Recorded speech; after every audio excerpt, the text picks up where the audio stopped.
All right, y'all. What's going on? JMyrax, ultrawest.com. Thank you for joining me once again.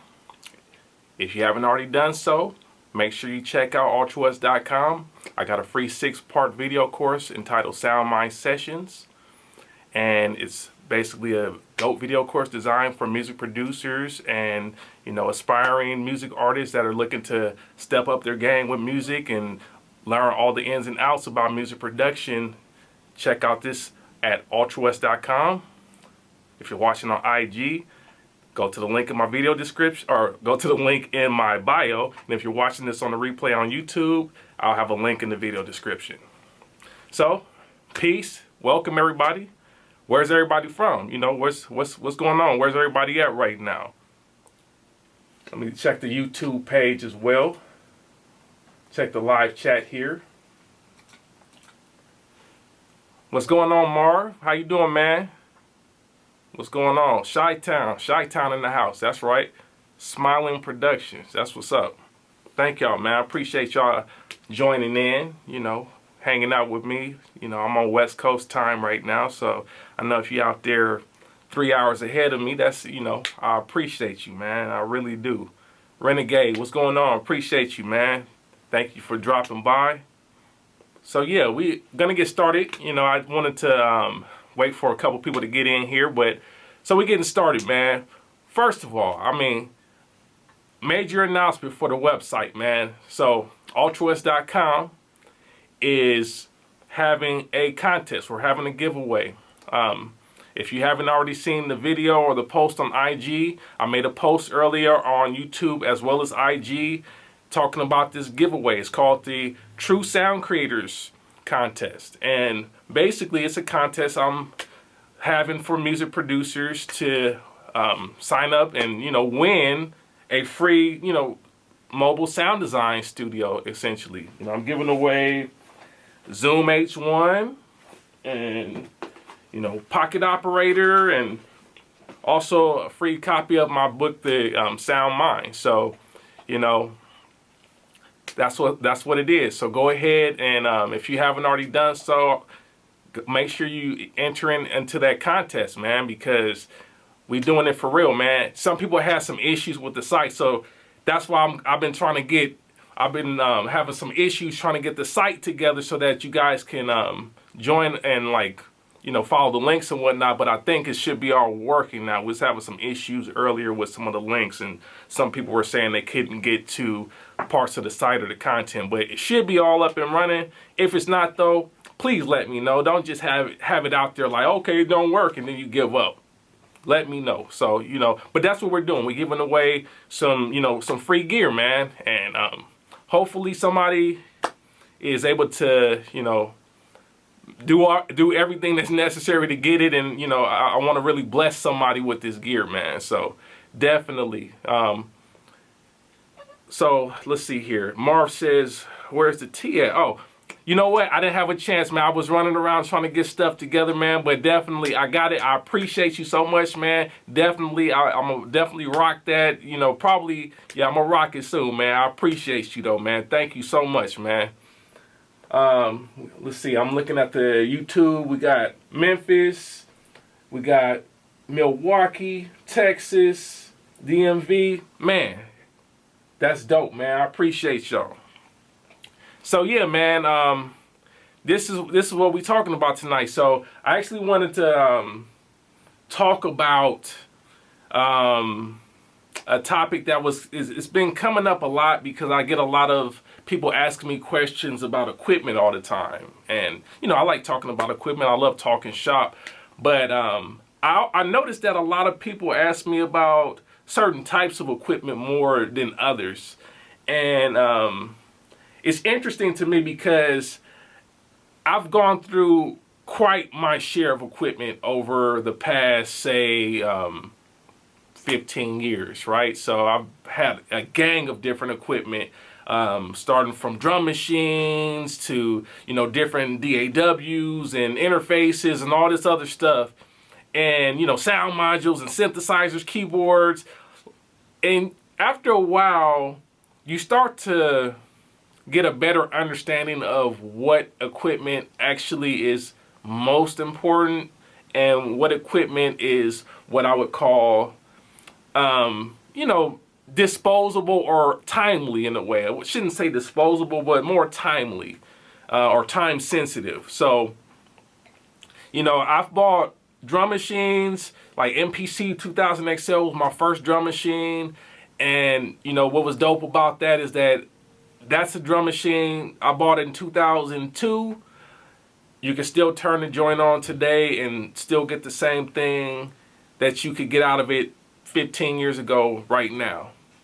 And then other equipment that I bought, nowhere to be found, and you probably couldn't use it right now.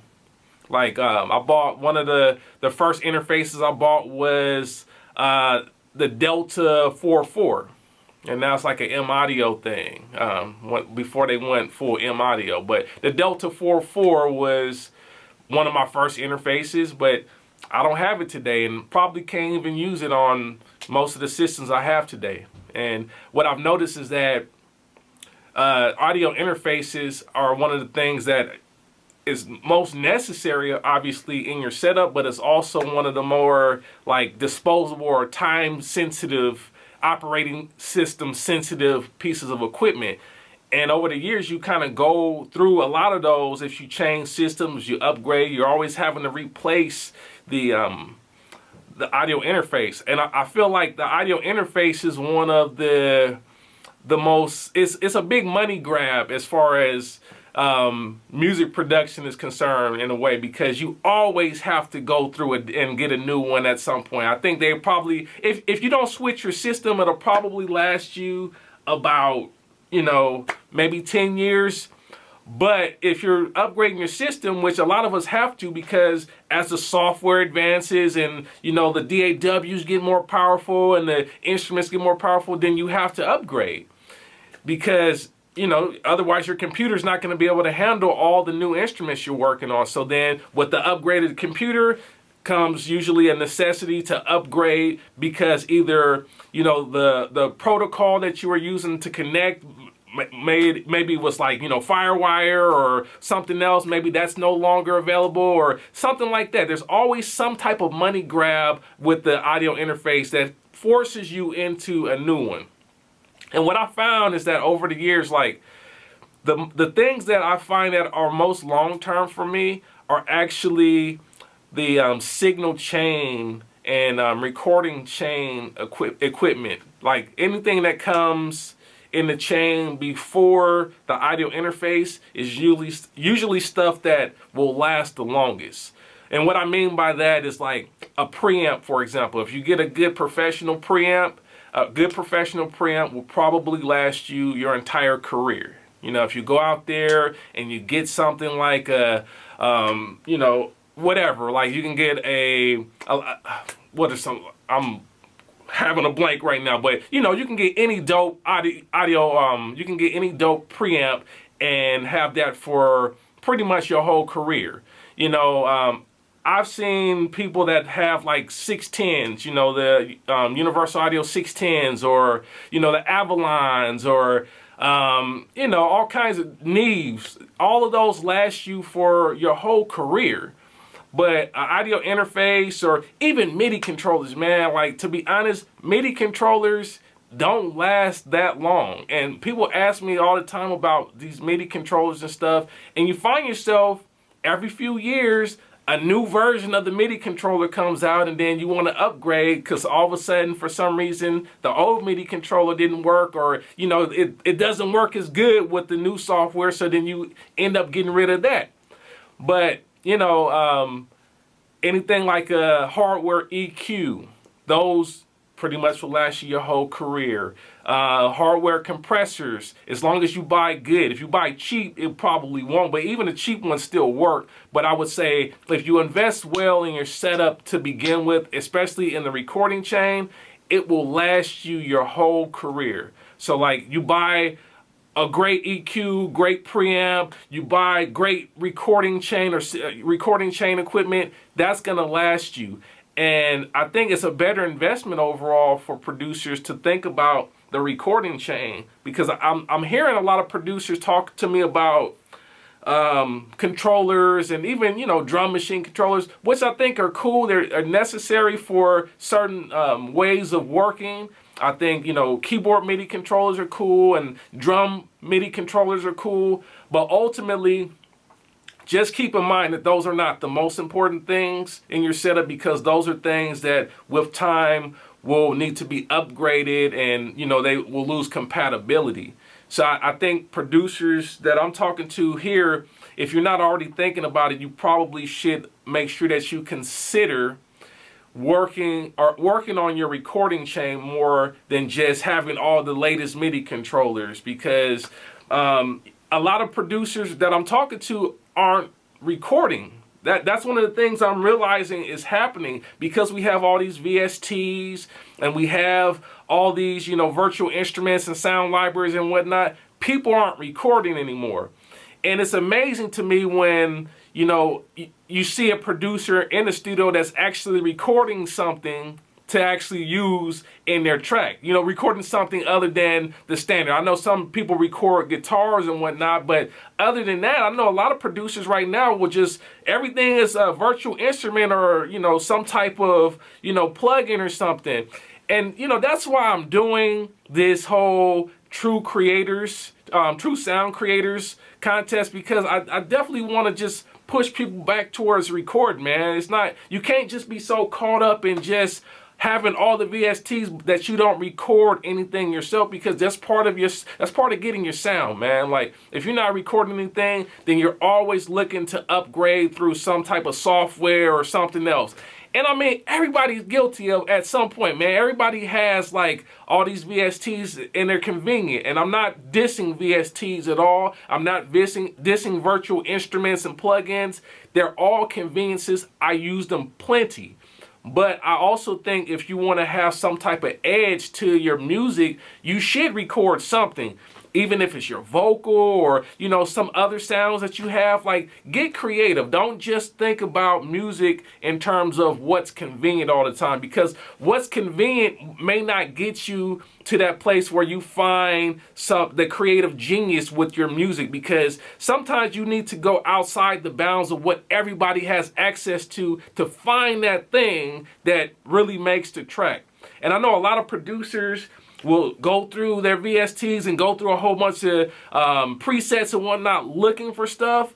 But then, you know, in the process of looking for stuff, you get so distracted that you don't write music. And that's a big problem. You know, like if you're searching for a preset, the right preset for the track so much that you don't write music, then you're not being creative. And I think if you get back to recording, like having a combination, use some VSTs, use the plugins, but also record, you probably will spend less time looking for sounds in the way that you would do with the VSTs. You would just get more active, say, let's record something, let's do this, let's plug this in. And then all of a sudden, the creative process just explodes because you're active and you're using your mind, as opposed to like, you know, aimlessly looking for something that may not even be in the plugin that you're using.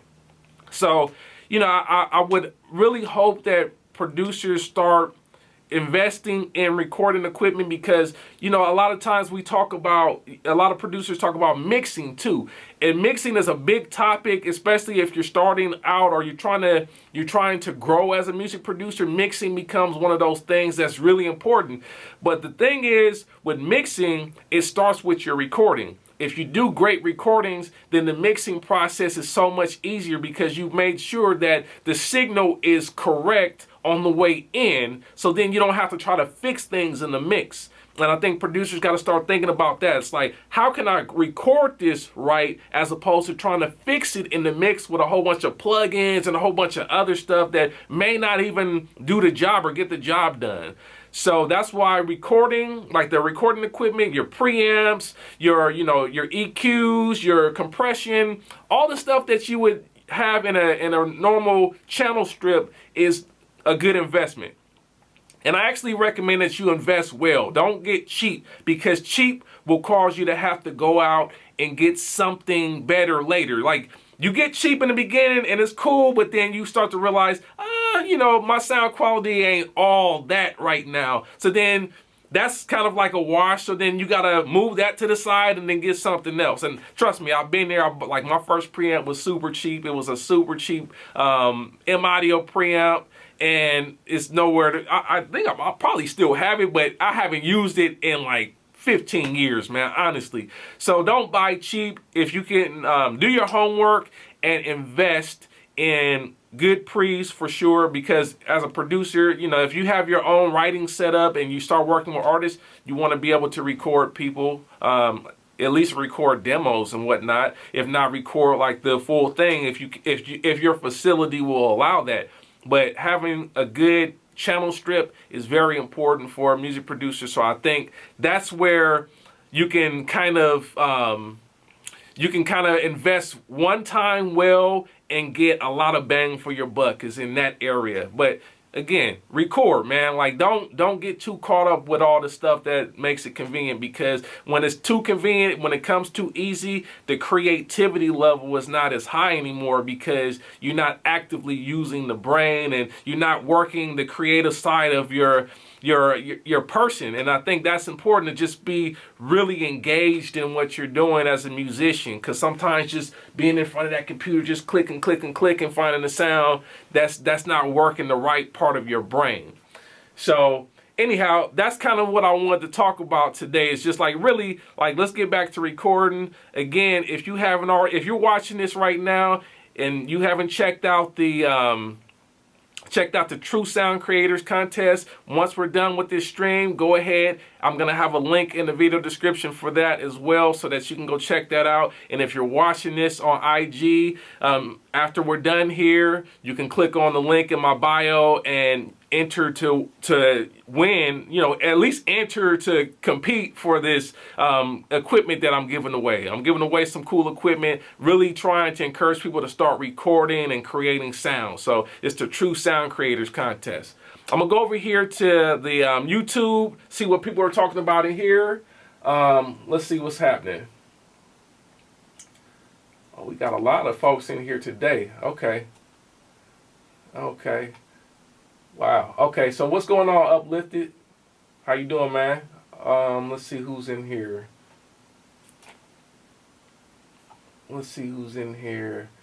Ultra saying a lot of things that people are not saying, especially with converters.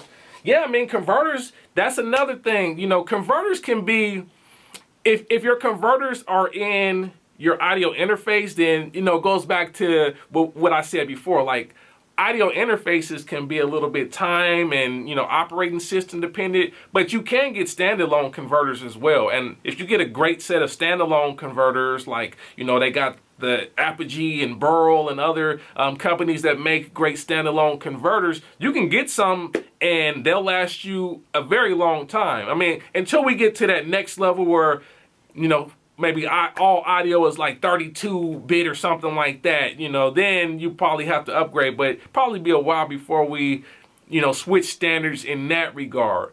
But converters can last you a pretty long time. I would say converters, like standalone converters, can last you longer than an audio interface, but I don't think most producers need to go out and go get a standalone converters. I think if you like the specific audio interface that you're working with, as long as it has good converters, that's a good look. And also, like, with a lot of these audio interfaces, some of y'all don't know, but there's a company called Black Lion Audio. If you're not familiar with that, they do a lot of pretty much, they will upgrade your converters. They'll upgrade your stuff so that it has a better sound quality. So if you haven't checked out Black Lion Audio, you probably should check them out if you have one of the audio interfaces that they'll service, because they do great jobs, and like they really can change the quality of certain audio interfaces to really up the quality of it. So, you know, you're not stuck all the way with whatever audio interface you have, but you do need to consider that a lot of audio interfaces will be system dependent, just because they require drivers or all kind of other things that are dependent on the computer. So anyhow, I'm about to go back to this YouTube. Got some other folks in here making some cool comments. Let's see here. Raider Nation says record to tape, best results. I mean, tape is great. It's just, you know, finding the tape and finding functioning tape machine and having a tech on deck. If you're not a tech, having a tech on deck that can service your tape machine. Tape is great, it sounds great, but it's, for some people, I would say for most people, it's not going to be the best solution just because it's pretty complex to maintain over years. So I think if you're a good tech, then yeah, tape could work. And if you can find a good source for tape and all that, then it works. But ultimately, I think digital is still going to be the easiest way for people to continue to recording. So that's why we're talking converters, right? Because, if you're using digital, then you're going to have to use converters. The converters, and for those of you that don't know, converters basically are electronics that convert the signal coming from a analog source into a digital 1 or 0, basically, that a computer can read. So conversion matters because you're basically turning a real sound into some type of digital information that can be transmitted between digital devices. So, the conversion and the way that happens is really important in terms of maintaining the audio quality and the audio fidelity, because if you got bad converters, then you may lose some information in the conversion, and that can create some, distortions and other things in the audio that could ultimately go away from your intention with the audio recording. So it's important to have converters for sure. Let's see here. Graham over on audio or recording revolution has a good point about keeping your PC or Mac where it's not updating so that your old MIDI controls interface still work. That's true. I mean, I know plenty of people that work that way. I know people that still are on 10.68 operating system, and that's pretty old. So it depends, man. Like, everybody can't stay with an old system. That's hard for some people. I think that right now, because a lot of new technology comes out and all that, it can be difficult to stay in your place and say, I'm going to just stick with this operating system. But trust me, I know plenty of guys in the industry that still run super old operating systems, super old versions of Pro Tools because of plug-in compatibility and all that. But I think most people that I'm running into now are really trying to be able to access the latest technology. So yeah, if you can afford to, then yes.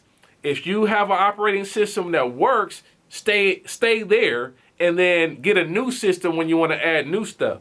And I mean, even I work like that right now. Like, I have a Mac Pro down here that's running 1010, and I probably won't upgrade from 1010 on my Mac Pro because it's stable. And when things are stable, I tend, like, when a new operating system comes out or new version of a program comes out, I tend to not update. I haven't even updated on my system here, like my production system. I'm still on an older version of Machine. And if you don't know, I'm one of the sound designers for Machine. So like on my development system, it's updated, but on my production system, it's not, because I don't like to risk having compatibility issues with sessions and all kind of stuff. And you just never know. I don't care if you work for the company, like, you never know if the next update is going to cause your system havoc. So I definitely do agree with what Graham is saying as well. Like, hey, you definitely want to try to stay put if your stuff is working. If you're having issues, obviously, then you might have to move to an operating system that does work. But generally speaking, I try to not be the first to get the newest thing, because if things are working and I'm in the process of producing, then why would I update? Why do I need to update if things are working and I'm getting the job done right now? So I definitely can agree with that. But like I said, there's going to be some point where you have to update or you have to move to another system if you're trying to incorporate new technology, and that's where it becomes the money grab. And like I said, if you stay in one operating system or on one system that's working, and then you still want to incorporate something else, then that usually means you got to get a new device. So that's more money. Plus, then you got to get a new audio interface or whatever it's going to require for you to set everything up. So, you know, that those are investments that I would call short-term investments. Whereas, like I said, recording signal stuff, your signal chain and channel strip, that's going to be stuff that can last you your entire career for the most part. As long as you're reasonable about how you treat the gear, it can last you a very long time comparatively. Let's see here. Somebody says, since you're talking about needed gear, what are your thoughts on the new MPC Live? Goodness gracious, man. Like, that's what I'm talking about, though. A lot of people ask me about this stuff. Now, granted, that's a drum machine. It's a standalone system. It's something that potentially could last a lot longer than the like the Renaissance or the Touch or something like that. Because like the Renaissance and Touch, I think, well, they'll have their life, you know, their lifespan, and then once they're done, you know, because of the software compatibility or something else, it's done. But the Live is cool because I think since it is standalone, it should allow you maybe 10 years from now to turn it on and it should still work. But, you know, it's dependent on software as well, because they've made it so that the software, the 2.0 software, runs on the actual hardware as well as the desktop and laptop. So I think that's where it might get a little bit iffy. It's yet to be seen for me. I haven't used it, but I've definitely been hearing about issues with it. But like I said, I haven't used it, so I can't really speak on that part. I would say personally, though, because of what it is, I don't necessarily need it. I have a couple of MPCs right now. You see a 4000 right there, and I have a 2000 XL. I think a lot of the main draw for the Live is the portability. But, you know, for portability, iPad, man. Like, that's what I need for portability. I could take this anywhere, you know. Like, to me, the Live is cool, but it's not portable enough. And, you know, if you've ever flown on an airplane, I think, you know, if you fly economy class, especially, the seats and all that setup is not really conducive to, like, really banging out and really enjoying yourself. But an iPad, man, I made several beats within the past, you know, past month, really. I made, like, at least 3 beats flying around to different places, and it was really comfortable, really convenient, and I made some bangers. So I'm not really convinced that I need an MPC Live for myself personally, but I think conceptually, it could work for some people. But yes, like for mobile, I'm iOS all day, man. Like, that is enough. I use Core Gadget and sometimes Beatmaker too, and it's dope. It does everything I needed to do, and it kind of it feels the same way for me. Like, I don't feel like I have to have all the pads and all that stuff when I'm on a plane or, you know, at the beach, like everybody says. Like, that's the thing that I hate. Like, when producers say, I want to be mobile because I want to make beats at the beach. It's like, dude, are you serious? Like, who makes beats at the beach? You know, like, the thing is, it sounds cool, right? But the beach is so distracting. There's people running around. It's all kind of noise and stuff. And, you know, I feel like if you're at the beach, don't you want to enjoy the beach? Don't you want to actually maybe, like, get the fresh air and, like, look at the water, get in the water, swim? Like, you want to make beats at the beach? I don't know about that personally. I don't think I'm that ambitious with it. And I also don't buy into the whole aspect of using the Live as a field recorder. I think, you know, some people will do that, but I mean, look, man, like, a Live is kind of thick. It's not that little. This field recorder I could take anywhere with me, man. It's like, come on, like, I could take this and record what I need to. I got 2 inputs on here, you know, I got a microphone up here.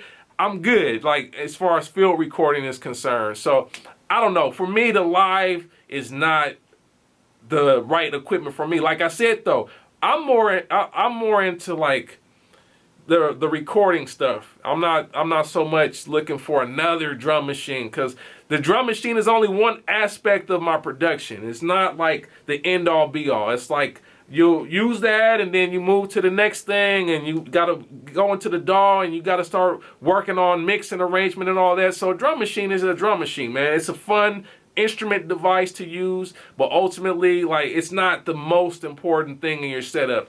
So if you want something like an MPC or MPC Live, you know, you should get it, because I think it's another creative tool. Like I said, you know, I got MPCs in here. I got Machine too. So it's just creative tools. But to answer your question, no. Live is probably not something that I'm going to get, but I think it's a cool idea. I think that having audio tracks and having the portability with the, you know, battery power and stuff is cool, you know. Let's see, back here in the live chat. I'm loving it. F. Murphy, I don't know who that is, but anyhow, I went from a straight production style to a touch to the live. I'm new to grooveboxes, but the live has changed my world. That's cool, man. I'm glad that it's working out for you. You know, that's dope. Let's see, who else is talking up in here? Somebody says running an Audient ID14 with the Burr Brown converters, amazing quality. Burr Brown preamps, JFET converters. Yeah, I mean, there's a lot of great converters out there. So, like, I don't want to make this whole show about converters or anything like that, but I think that it's something to consider if you're looking for something that's a little bit more long-term for sure. And if you care about your sound, like, converters are a part of that, definitely. Let's see here. MPC Live sound great, baby. Cool. Somebody said, what do you think about the ASR10 sampler? All the old gear seems to retain their value. That's a great point, actually. So, some old gear retains their value. I would say all old gear retains its value. Some old gear have a lot of legend behind it, a lot of nostalgia behind it for different reasons, maybe because different producers used it. You know, of course, the ASR10 is legendary, like people like Timbaland and Alchemist and, you know, Pharrell, and like a lot of people use these ASR10s and had a lot of success with them, and it's a great, I would say it's probably one of the most forward-thinking samplers of its time because it had all kinds of sampling techniques and sample manipulation abilities that stuff today doesn't even have. Like the way it dealt with memory, like it was able to copy parameters. I mean, man, how did I ever forget? Knots was a beast on that, man. I saw Knots in here earlier. Knots is a beast. Oh, what's going on? OG, Sir Jinx is in the house, man. Appreciate you for joining, man. What's going on with you? But yeah, I mean, Knots is a beast on the ASR10 as well. So ASR10 has a lot of like legendary producers that have used it, and I think that's why it retains more value. It's not so much that it's just the, you know, because it's old that it's a great piece of equipment, but it's because it's also an advanced, it's a really advanced sampler, and that's why, I guess that's why they call it advanced sampling recorder, right? Because it's really advanced. It had a lot of forward-thinking stuff in it. So like an ASR10, probably today, I don't see myself getting one personally because storage and just the whole aspect of how you have to operate it is, you know, kind of a hassle at this point. I don't know if you want to deal with operating system disk and, you know, trying to find one that has a SCSI interface and all that. I think that can be a bit of an issue as far as getting something like an ASR10. SP-1200, that's another one. Like, if anything retained value, that SP-1200, I've seen them, like, yes, Sir Jinx is talking about the SP-1200 in here right now. SP-1200s, you can find those now on the used market still for like $3,000, man. So I think that has retained a lot of value. You know, I'm sure they cost a lot more back in the day, but still, considering how much some other samplers are that are a bit more powerful and more modern are like a lot cheaper today, it's like, psh, man, like the SP-1200 is definitely, if you have one still, you sitting on some gold. Yeah, Jake 1. Jake 1 is another beast on the ASR10, definitely, man. Like, Jake 1 is still schooling cats today on the ASR10. So it's definitely a great piece of equipment. I think that for a lot of producers, if you're looking to do something like that, you just have to be prepared to work.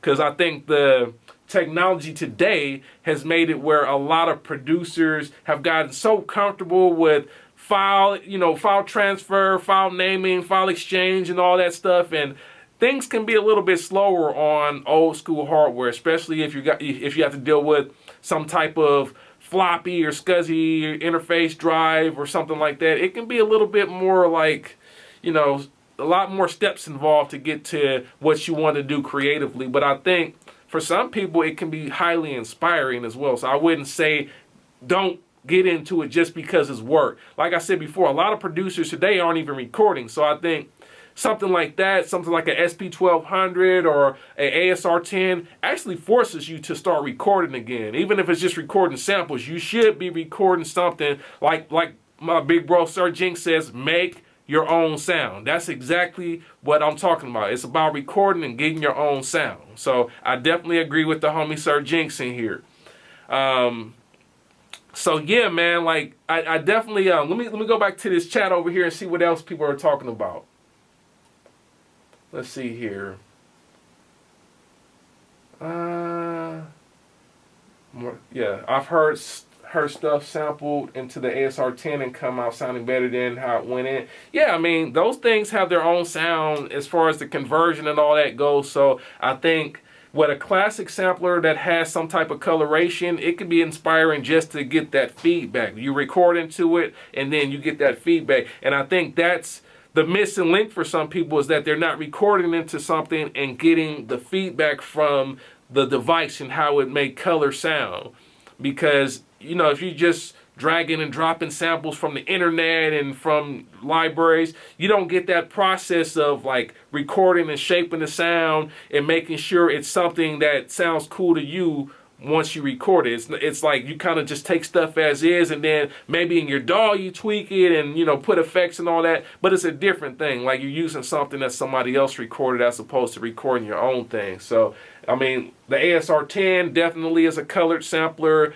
SP-1200 is super colored. I mean, golly, it can be so colored at times, it's ridiculous. But, I mean, it's got its own sound. So it's definitely, you know, cool to have a classic thing that colors something. Let's see. Jinx said, just because it's 24-bit don't make it. Man, I feel you. I feel you. Let's see. G-Funk Syndicate says, what you think about the 404 lo-fi filter? I mean, the 404 is another device that definitely has its own legend behind it as far as lo-fi goes. I think it's a different lo-fi thing than, say, an SP-1200 or even like a more modern, like I would say ASR-10 is a little bit more on the modern side. Even though it's colored, it's still a little bit more high fidelity than SP-1200. But the 404, it definitely has some cool coloration, and I think the 404 is responsible for a kind of like a second coming of like more lo-fi sounding production. But I would say that you know, the SP-404 is something you can still get today for a pretty decent price. It's not like, it's not so legendary where the price is like skyrocketed where it's like, okay, you're going to pay $800 for it. It's still kind of tame as far as getting it and putting it in your setup. So I think, you know, the filter itself, you know, play with it, check it out. I think it's not necessarily for everybody. I think you kind of have to want the coloration that thing provides. But I know some dope folks that put it down with it.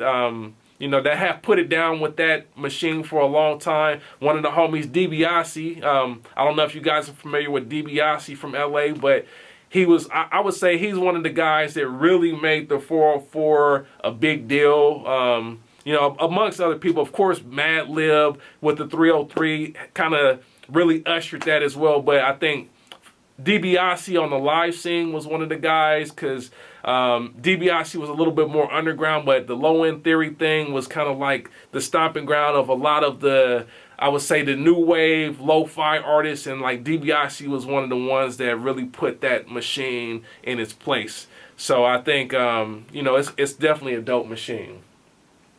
Back in the YouTube here, Digital Diesel says, for those who don't own boards or advances, or I don't know what he's saying, advances sound modules, would you say they should invest in a flagship digital synth, Yamaha Korg, Roland, or flagship analog synth, DSI, Electron, Waldorf? Okay, so I think he's asking if you don't already have something like, you know, some outboard hardware, should you invest in like a workstation keyboard, like, you know, the Yamahas, the Korgs, the Rolands, or a, you know, analog synthesizer.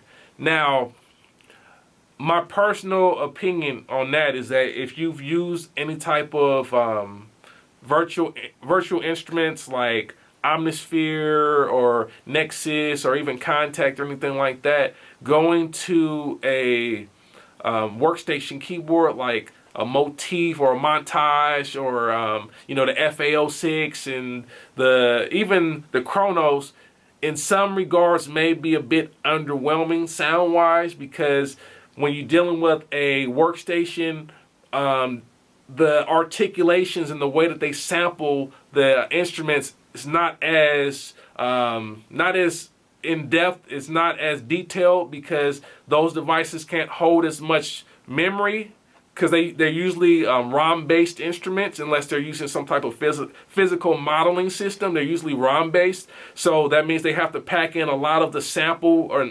content into smaller chunks, and they use a lot of different techniques like looping and all sorts of things to make the sound fit and still have some part of the texture from the original recording. So what happens there is that you get sounds that kind of have a little bit more of an artificial tone, because they're not able to capture the full releases sometimes on these instruments that are in these workstations. When you're sampling, you want to record the full release and get the, you know, the sustain and all that stuff of the instrument, but you know, with a workstation, a lot of times they got to record like, and then, you know, they get that much and then they loop that and then they extend it and then they put an envelope and all that stuff on it, and then it turns into kind of like a synth version of the original recording. So I don't really necessarily think that you have to get a workstation. I think they can be fun. If you're a live player, they can be very convenient, but I think for production sometimes you got to pick and choose what sounds actually work for you. I think for acoustic instruments, they tend to not be as convincing, but a lot of it also has to do with your playing ability. If you're a good player, then you know you can usually make stuff sound a lot more convincing than somebody that's not a real keyboard player. But I ultimately don't think you have to go out and get a workstation keyboard. In regards to analog synthesizers, I have my share of analog synthesizers as well, and I think analog synthesizers can be a little bit more as what they would call evergreen. So evergreen meaning that it'll last you, it'll be fresh still, like years to come. So a good analog synthesizer, because it's kind of like depending on what you do with it as far as the parameters, and it's an actual generator of sound as opposed to playing back samples like a workstation. It is something that definitely can give you a lot more sound variety in some ways, and it's not going to sound as dated because it's not dependent on these recordings and samples. So I think a good analog synthesizer will probably be a better investment than going after a workstation keyboard. But ultimately, it depends what kind of music you're doing as well, because I think a lot of times if you're looking for something that you can use to play, more like vintage keyboard sounds and all that stuff, then yeah, I mean, a workstation is going to have more of that sound. It's going to have like the keyboards and the strings and the Rhodes and the bass guitars and all that stuff that you would need to create more of an organic acoustic or electric type of sound. But if you're into like creating, weird spacey sounds and all kinds of other different sounds, an analog synthesizer will give you that. But also it can give you some warm sounds as well. Like great analog synthesizers can definitely give you warm lead sounds, warm bass sounds, warm pads, and all that. So I think it's a good investment to go more on the analog side if you're going to do something for long term.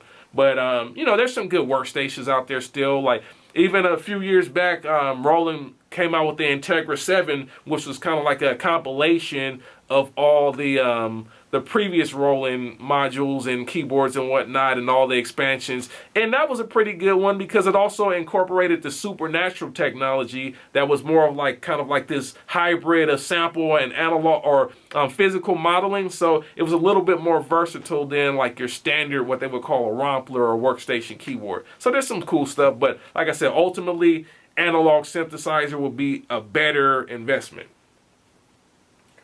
Let's see here. We're going back in here into YouTube. Somebody says ASR X is one of the best grooveboxes ever made. Effects. Yeah, it's cool. It's just got some issues with them buttons, man. But the sound of its engine is great, and I think as far as the workflow goes, I think the workflow was kind of interesting as well. Not for everybody. I definitely have my share of time on the ASR X, the black one, so not the Pro, but. You know, it's a cool thing. I think if you're interested in looking for something that's quirky and has a good sound, ASRX is another good box. I definitely don't think that the ASRX competes with the MPC as far as sequencing goes. Like the MPC was like, you know, definitely leagues ahead of it in terms of MIDI and, you know, just full on song or production and sequencing and whatnot. But the ASR X has like an interesting, like a really thick, warm sound. So it's a good device as well. Let's see, somebody's saying iPad is crazy versatile. Yeah, I definitely agree with that. Chairborne Ranger says, if iPad could simulate the pad double taps better, I just can't make it work like a real life pad. No, I agree. And that's the thing with the iPad. You know, you can hook up a MIDI device to it. I have a couple MIDI devices that I use. I have like a Korg Bluetooth MIDI device that's, you know, pretty good as far as pads. It has like velocity sensitive pads and velocity sensitive keys. And that works good as Bluetooth, so I don't have to connect it with a physical wire.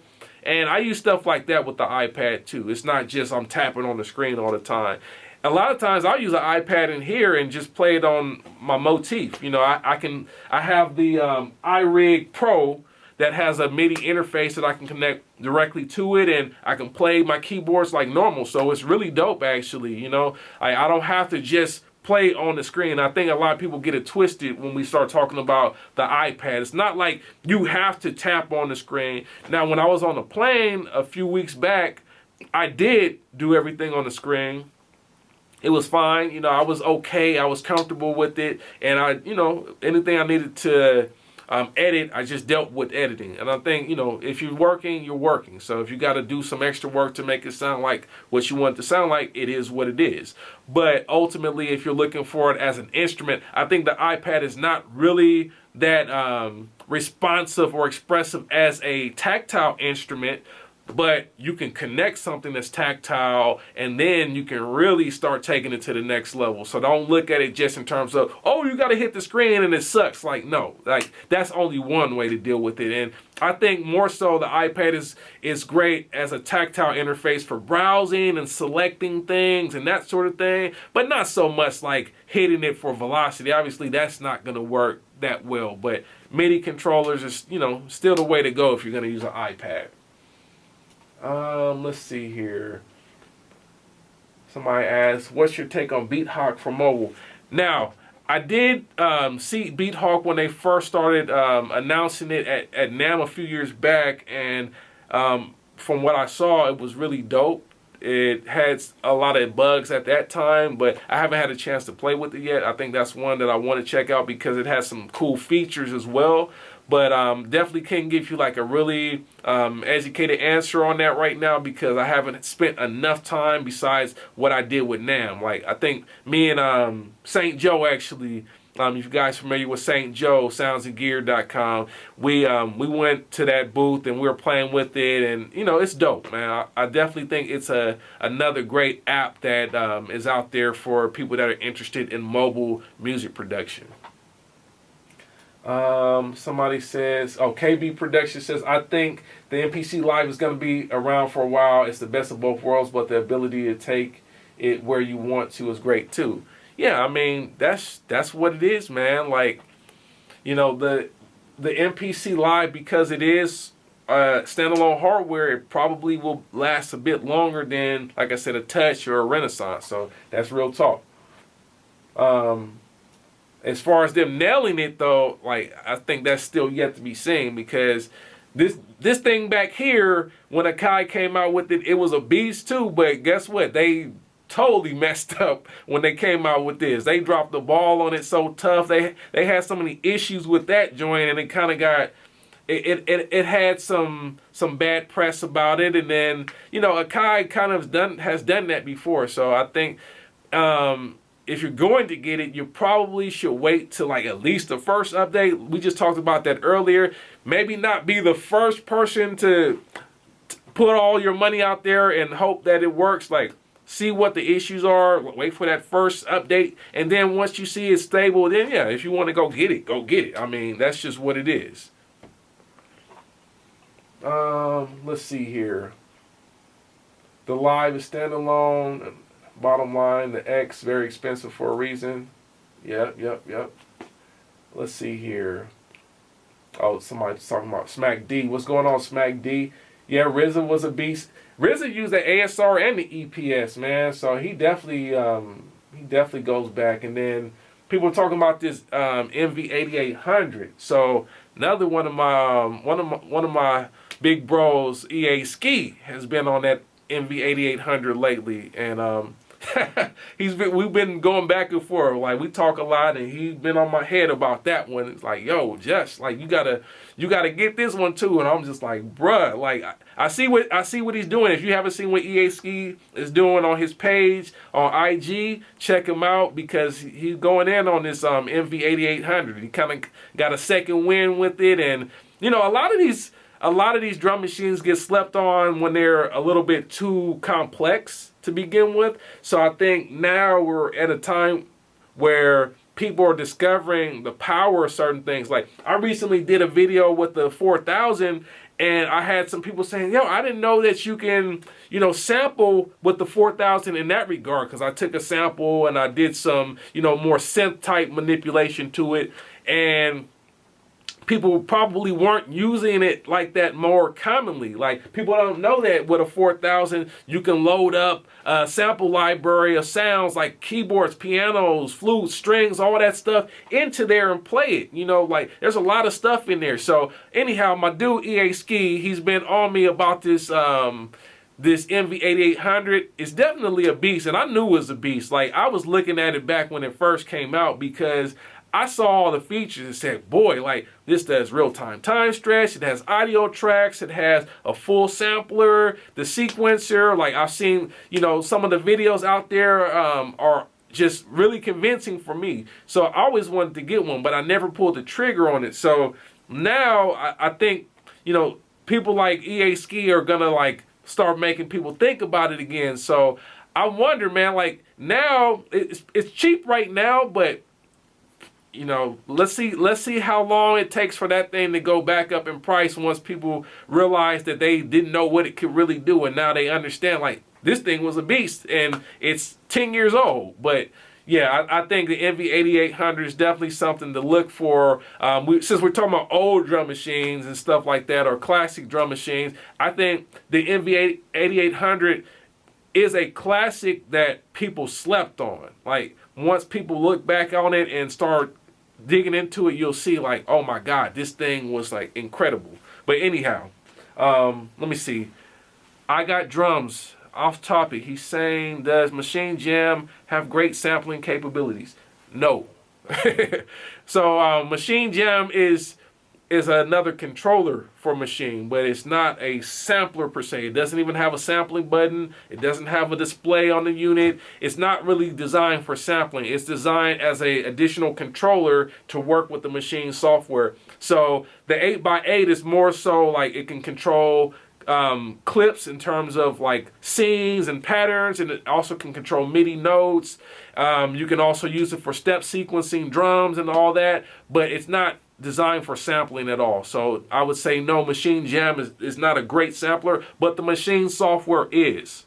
So if you're going to get Machine, I highly recommend it because it is a great sampler with great capabilities, but you want to probably get something like the MK2 or the Studio or the Micro if you need something like a little bit more small form factor. Personally, I cannot stand the Micro. And it's not because it's a bad thing. It's a different workflow. It's like something that is foreign to me because I started off with the MK1, but the Micro is definitely useful as well. I know my boy Crisis, he's always killing it. You know, if you haven't seen Crisis on IG, check him out too.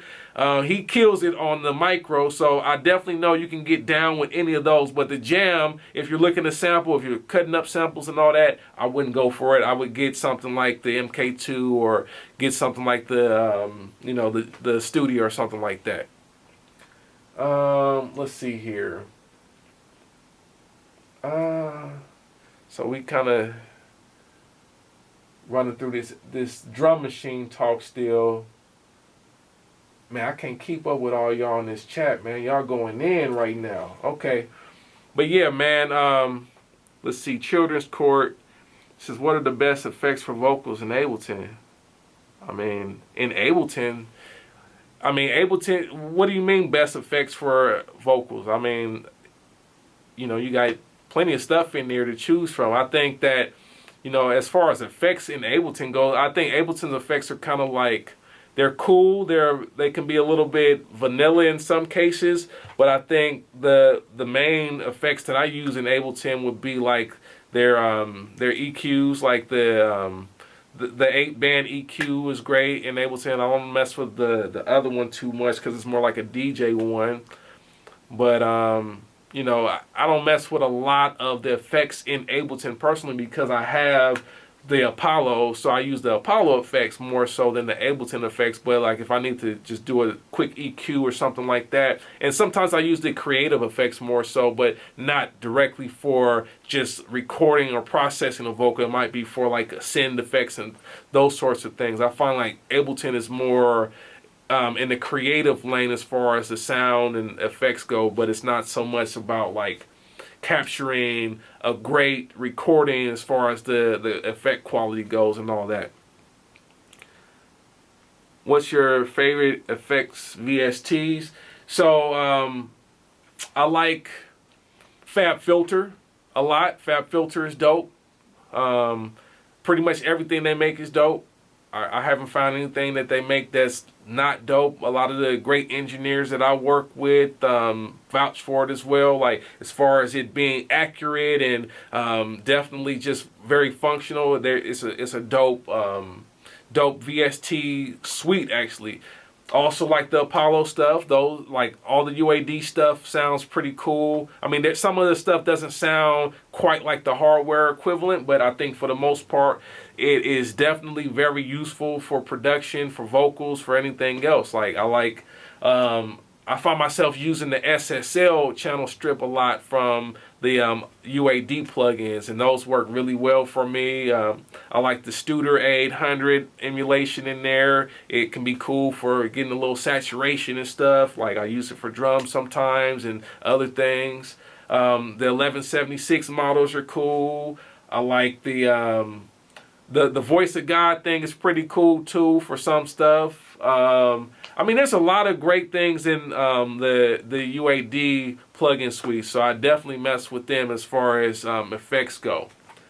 But look, man, I mean, y'all really gave it to me tonight, man. I really appreciate y'all like joining and, you know, messing with me tonight because it's been dope. If you haven't already done so, once this stream is done, make sure that you go and enter to be a part of this True Sound Creators contest. We're giving away some dope equipment. All right, I want you guys to be able to like just get back into recording, man. Like I said, that recording is so important. So let's get back into that.